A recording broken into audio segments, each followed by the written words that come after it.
I've spent a lot of time wondering if I should talk about this. Maybe putting it out there will make it feel less like a weight in my chest. My name is Leo. I'm 24, and last year I moved into a studio apartment in a converted Victorian house in Portland. It was my first place alone, no roommates, no parents, just me and my freelance graphic design work. The house was beautiful but old. You know the type: creaky floorboards, high ceilings, and a central wooden staircase that felt like it belonged in a movie. My unit was at the very top, the attic conversion. To get there, I had to climb 3 flights of stairs. The first 2 floors were occupied by an elderly couple and a guy who worked night shifts at the hospital. I hardly ever saw them. It was perfect, or so I thought. My routine was carbon copy every day. I'd wake up late, make coffee, and work at my desk by the window until the sun went down. Because I worked from home, I became hyper-aware of the house's language. The way the pipes hissed, the way the wind caught the eaves. But 3 months in, I started hearing a sound that didn't fit the vocabulary of the house. It was a soft, rhythmic thud-drag. Every night at 11:15 p.m. At first, I told myself it was just the old man on the first floor moving furniture. Or maybe a heavy branch hitting the siding.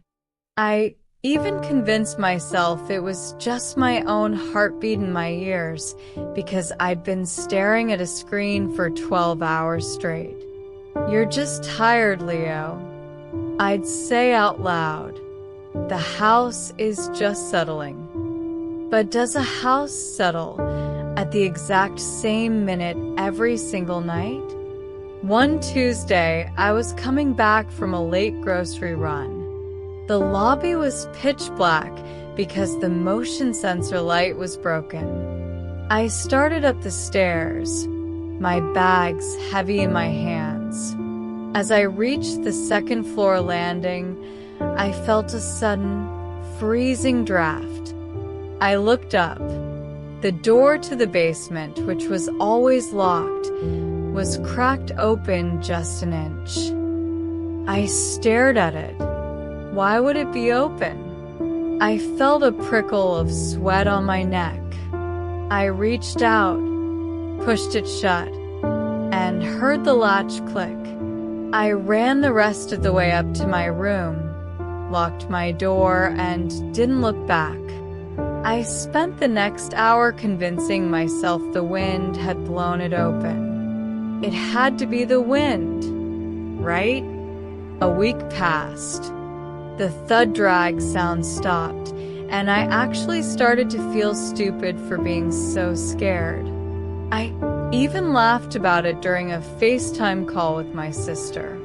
"I'm becoming the weird guy who lives in the attic," I joked.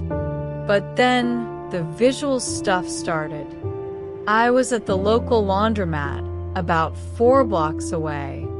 I go there every Sunday morning. I was folding my shirts when I noticed a guy standing across the street, leaning against a lamppost. He was wearing a faded yellow raincoat. He wasn't looking at his phone. He wasn't waiting for a bus. He was just staring, straight at the laundromat window. Straight at me? I looked away, counting my socks, my heart doing a weird flutter. When I looked back, he was gone. "Just a coincidence," I whispered. "Portland is full of people in raincoats." When I got home, I found a piece of mail on the floor by my door. It wasn't an envelope. It was a Polaroid photo. I picked it up and my stomach dropped through the floor. It was a photo of my grocery bags. Not me, just the bags, sitting on the second floor landing from a week ago. The photo was taken from inside the basement stairwell. I felt sick. My mind went into overdrive trying to find a rational explanation. Maybe the landlord took it to show I was cluttering the hallway. Maybe it was a prank by the hospital guy. But the angle, it was so low, like someone had been crouching. I almost called the police. My finger was hovering over the screen. But what would I say? Someone took a picture of my bread and milk? They'd laugh at me. I decided to buy a small internal security camera instead. I set it up facing my front door from the inside and went to bed, clutching a kitchen knife under my pillow. That night, I didn't hear the thud-drag. I heard something worse. I heard a key turning in my lock. Slowly, methodically, I froze. I couldn't even breathe. The knob turned all the way, but the deadbolt held. Thank God I had replaced the deadbolt when I moved in. After a minute of silence, I heard footsteps retreating down the stairs. Not running, walking, like they knew they'd be back. I didn't sleep. The moment the sun hit the horizon, I grabbed my camera's SD card and plugged it into my laptop. I skipped through hours of nothingness until I hit 3:42 a.m. On the screen, I saw my door. Then, a shadow blocked the light from the hallway. A hand reached into the frame. It wasn't holding a key. It was holding a long, thin piece of metal, a lockpick. The person was wearing a yellow sleeve, the raincoat, but it wasn't a stranger.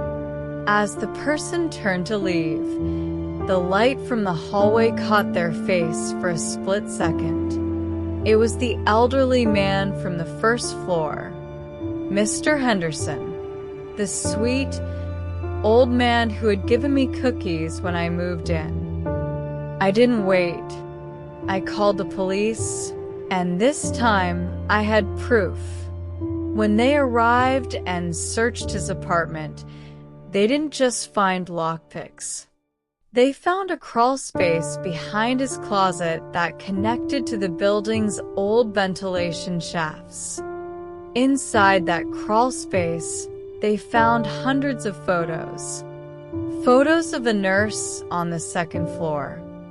Photos of me sleeping. He had been using the vents to watch us for months. That thud-drag sound? It was him dragging a stepladder through the shafts to reach the upper floors.